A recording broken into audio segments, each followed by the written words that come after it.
Boa tarde, eu fiz só um complemento da fala da Ana Luísa, que eu achei muito importante, e eu só quero ressaltar mais alguns levantamentos. Primeiro, o item é a moradia popular. Então, eu gostaria que tivesse no plano uma capacitação dos conselheiros, tanto da sociedade civil, como os representantes dos órgãos públicos, principalmente da assistência social e da defensoria pública, direcionada ao segmento de habitação de interesse social. A gente sente falta, quando a gente vai na defensoria pública, que antes era o Vitor Hugo, e hoje nós não temos uma pessoa capacitada lá dentro que vá nos representar nas nossas necessidades, que é a falta de moradia de interesse social. Lógico, eu parabenizo essa iniciativa desse governo atualmente, que antes estava bem deficitário, tanto é que a demanda das ocupações aumentaram muito, né? Foram para 96 ocupações, pela falta de moradia para esse segmento que é de interesse social, que é da baixa renda. Então, eu acho, principalmente, direcionar esse segmento de habitação de interesse social para mais baixa renda, que muito tempo só vem aumentando a falta de moradia para esse público, moradia digna, e toda a infraestrutura e equipamentos necessários para a boa convivência e qualidade de vida. A gente gostaria também que as moradias também não fossem só verticais para esse público, que elas também tivessem a possibilidade de ter um pedaço de chão para plantar, porque tem muitos que moram em ocupações que querem ter a própria subsistência da terra, quer tirar a sua própria subsistência da terra. E a gente sabe que hoje nós temos ainda muitas terras aí ociosas e poderiam ser direcionadas para serem loteadas e que haja uma autogestão. Tem muita gente que tem capacidade de fazer a sua própria casa, já que falta verba, então que seja direcionada. Eu já havia falado antes, mas aí aproveitando do plano diretor, eu queria colocar mais essa proposta. Bom, fechou na parte... Não, ainda não fechou. Queria também, complementando a fala da Ana Luísa, a lei complementar vai regular toda a forma direcionada à habitação de interesse social e os planos de trabalho a esse segmento. Então, a gente precisa dessa lei complementar. No capítulo, agora fugindo um pouco, no capítulo 9 das disposições gerais e transitórias, faltou o Plano Municipal de Assistência Social. Eu acho que é muito fundamental para o atendimento em rede de todas as outras políticas públicas existentes, como a saúde, a educação e a habitação.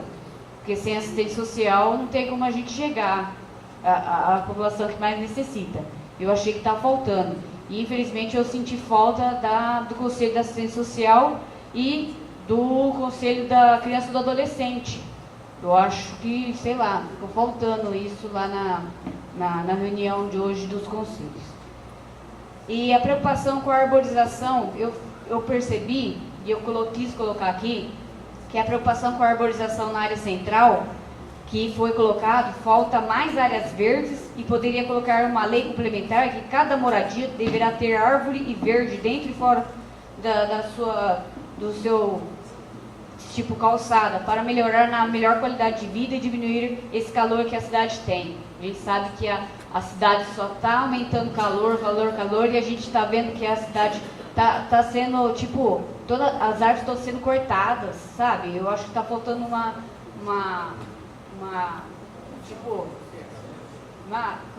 conscientização do povo que precisamos de árvore, que sem ela a gente não vive. A gente precisa de oxigênio, entendeu?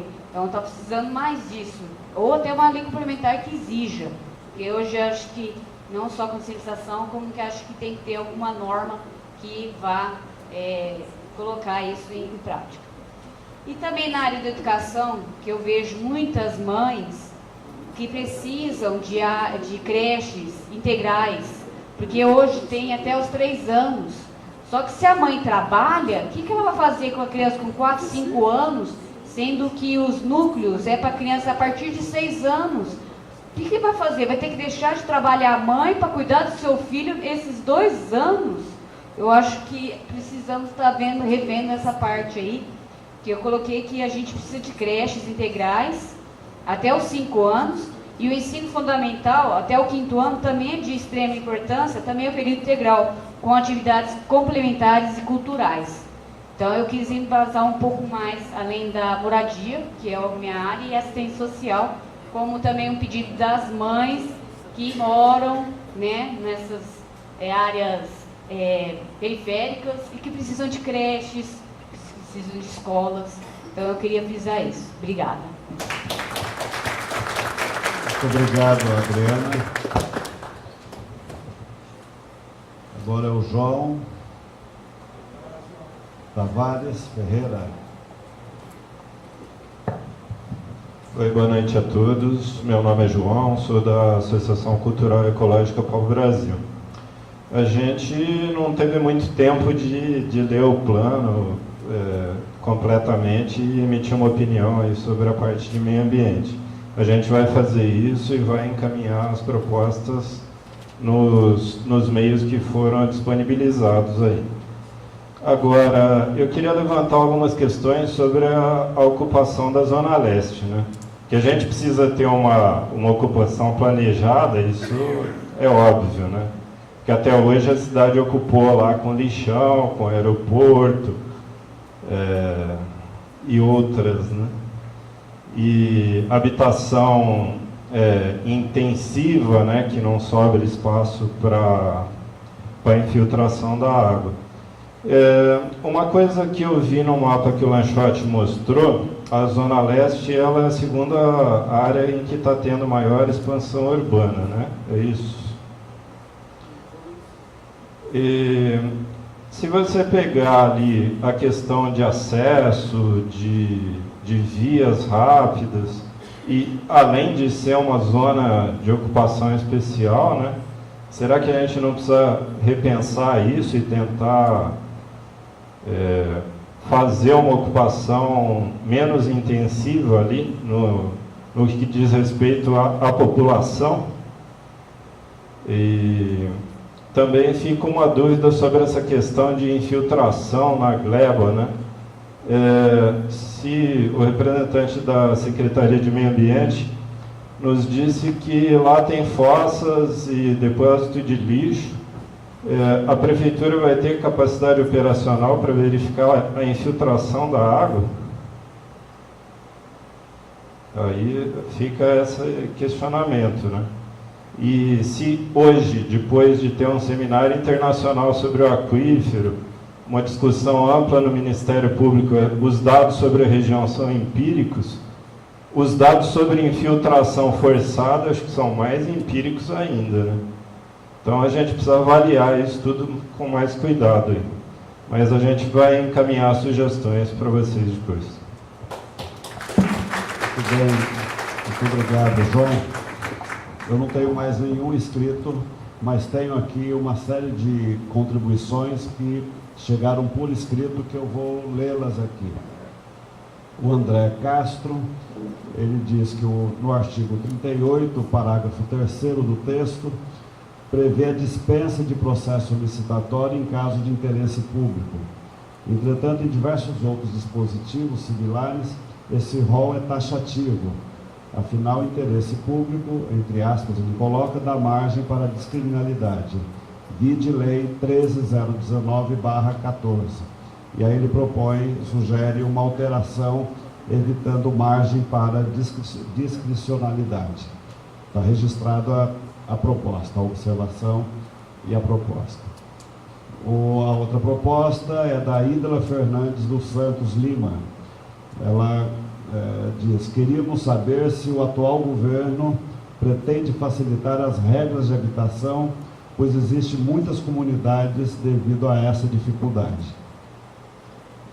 O segundo ponto é: na comunidade Vida Nova Esperança há possibilidade de urbanizar? O outro ponto: a minha comunidade fica dentro da antiga favela da AIDS, atrás do condomínio Irapuru. Sabemos que é uma área particular, estamos dispostos a pagar por esta área que estamos querendo uma oportunidade de ver a nossa casa. Não queremos de graça, queremos saber se tem algum mandato de reintegração de posse. Aonde podemos ter acesso ao mandato?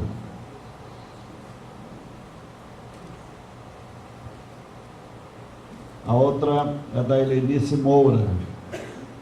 A respeito de mobilidade urbana, quais os meios que serão utilizados tanto para o transporte urbano quanto ao incentivo de utilização de veículos não motorizados, de modo que as vias públicas estão impróprias para ser utilizadas?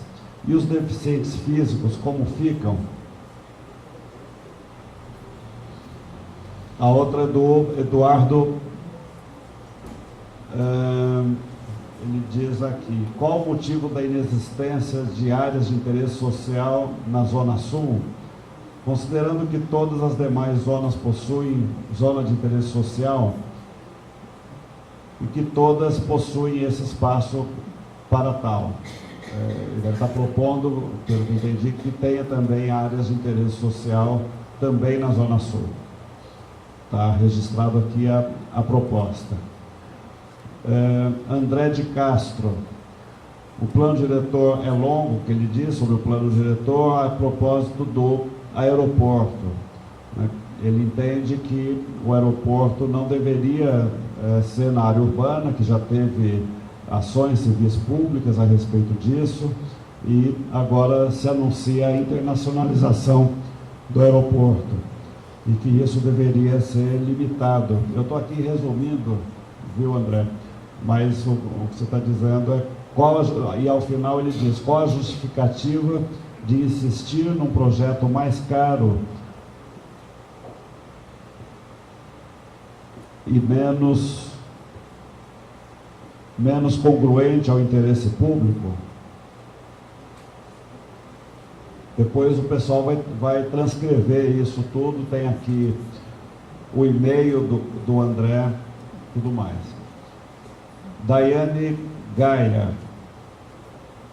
Plano Municipal de Mata Atlântica e Cerrado, quais serão as medidas específicas para o município que não estão contempladas nas leis federais e estaduais? Com a internacionalização do aeroporto, está previsto área para posto logístico em seu redor? Um outro ponto é: qual o significado real de unidade de ocupação planejada? Reinaldo Júnior: gostaria de que explicasse melhor o que seria unidade de ocupação planejada. O Reinaldo Donizete: nas questões de resíduos sólidos em relação à logística reversa, existe algum projeto público versus privado para reciclagem, coleta de bituca de cigarro? Proposta: convênios com fabricantes de tabaco, distribuição de coletores às bitucas em toda a cidade, aplicativo para celular localizando esses coletores e, por fim, uma usina de transformar a bituca em material reutilizável. Agora é do professor Lima, que ele já comentou aqui, mas vou registrar: cuidados rigorosos com as nascentes dos córregos e rios e mata ciliar, levantamento de praças ociosas, ver a finalidade das mesmas e redefinir, arborização e rearborização, já ver o que outras cidades fizeram com incentivos aos munícipes, como incentivos aos munícipes, medidas preventivas rigorosas contra incêndios, como a asepsia geral das árvores, combate às formigas e cupins das árvores, evitar as quedas e também acidentes com prejuízo aos cofres públicos e também à parte humana, negociar com ocupantes das áreas do município, enfim, um patrimônio público. Então essas são as contribuições do professor Lima. Muito obrigado, professor.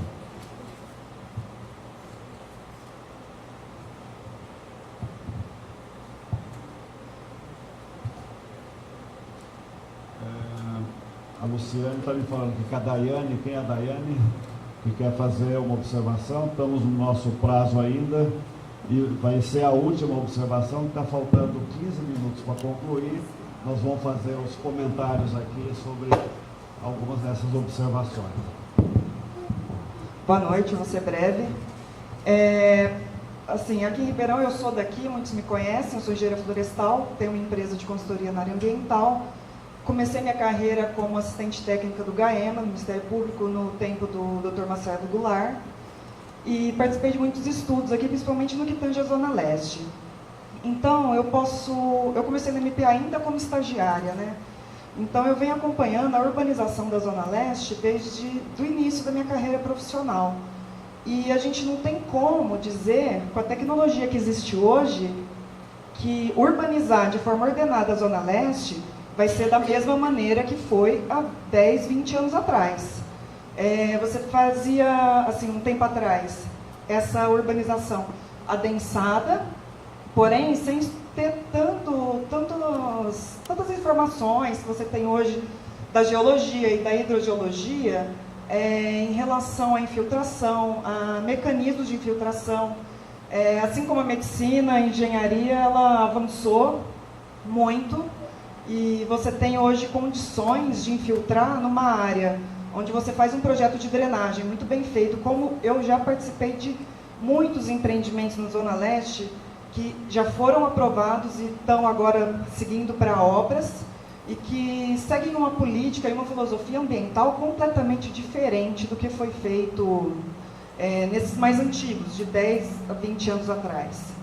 Então, você tem aí bacias de infiltração, técnicas de filtração, com separação das primeiras águas de chuva que poderia causar algum tipo de contaminação. Então, assim, o panorama hoje ele é muito diferente do que foi feito. E o tamanho do lote, ele não interfere em nada essa questão, porque o projeto ele tem que ser feito de uma forma assim, na gleba-mãe você já deixa uma área de filtração, onde é feito um estudo hidrológico, e aquilo supre o que precisa ser feito de filtração. A pessoa que compra o lote, ela fica livre para usá-lo da maneira que ela quiser. E é mais ou menos nesse sentido que eu gostaria de registrar minha participação, de que a tecnologia que nós temos hoje, exemplos de municípios que têm estudos científicos e comprovados, como Barcelona e muitos outros, numa condição muito parecida com Ribeirão, e taxas de recarga de aquífero que você consegue subir aí de 4% a 5%, que é considerado hoje aí uma área rural, para mais de 10%, 12%, né? Então, eu acho que falta atualização dos profissionais.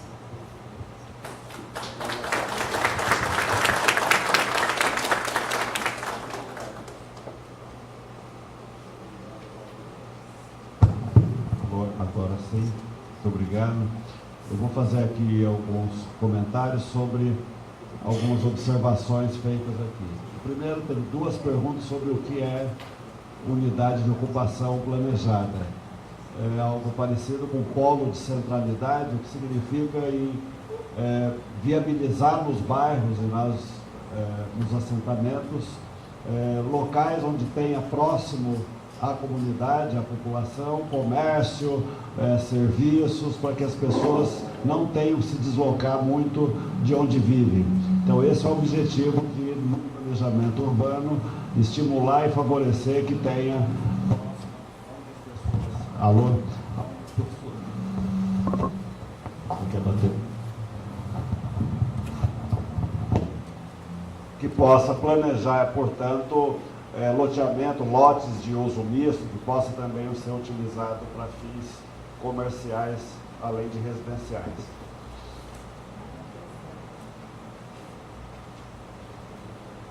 Tem algumas questões que eu li aqui, que vocês perceberam, que são muito específicas, que não é típico de plano diretor. Como tem endereço aqui, nós vamos fazer contato com a pessoa e responder, inclusive em relação a uma ocupação, se pode ser regularizada ou não.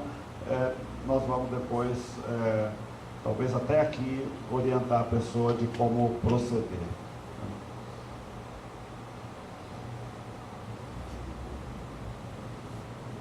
Em relação ao Plano Municipal de Mata Atlântica, você quer falar, Zé?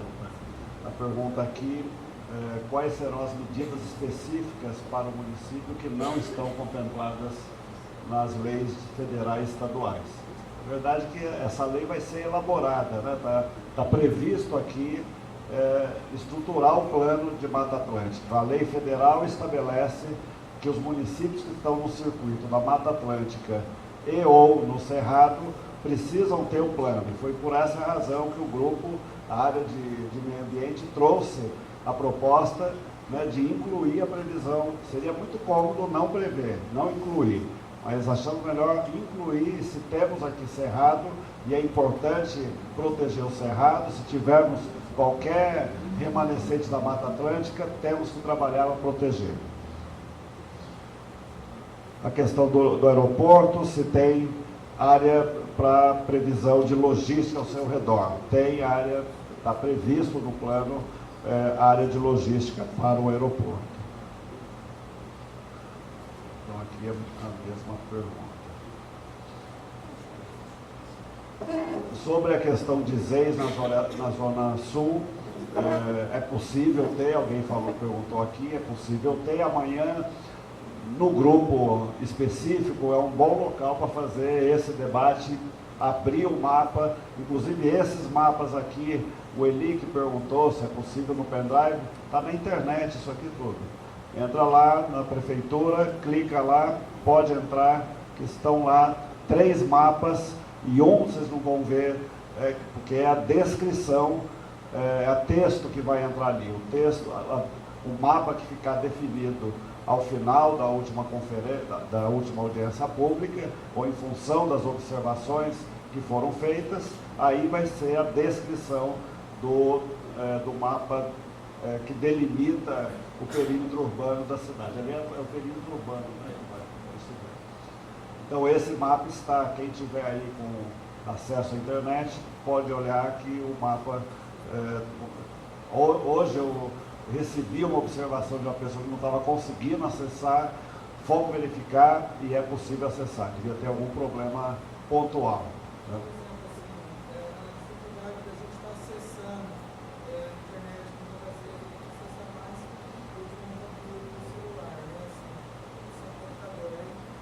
É possível copiar, né, de qualquer computador, pode ir na prefeitura, qualquer secretaria e copia pode ir no planejamento, qualquer unidade da prefeitura e diga que você quer copiar, poderá copiar.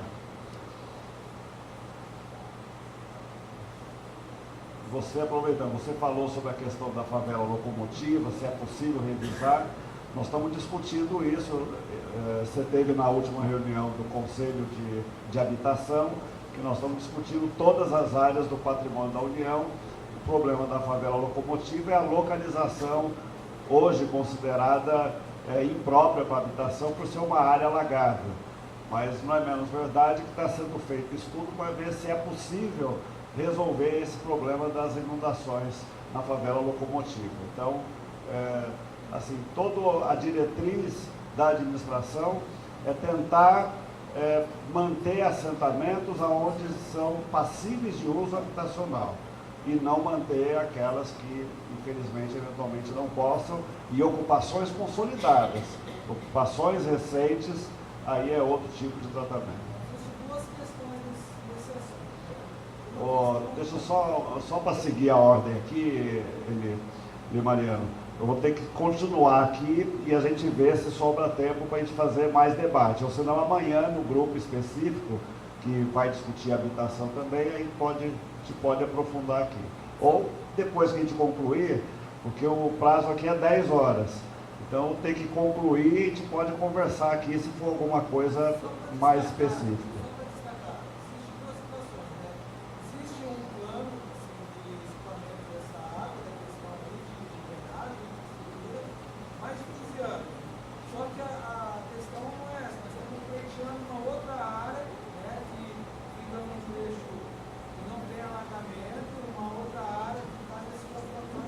Não, mas aí é uma questão específica, tá certo? Não é plano diretor geral. Então vamos tratar depois em apartado e nós vamos ver se é viável o que você está dizendo. Então o maior interesse de encontrar soluções. Né? A gente faz um documento com relatório. Claro que sim. E tem o último ponto aqui, saber se pretende facilitar as regras de habitação. Eu já falei sobre isso aqui, estamos inclusive discutindo um projeto de lei de habitação de interesse social, inclusive tem a participação de pessoas do Conselho de Moradia no grupo que está discutindo isso. Tá?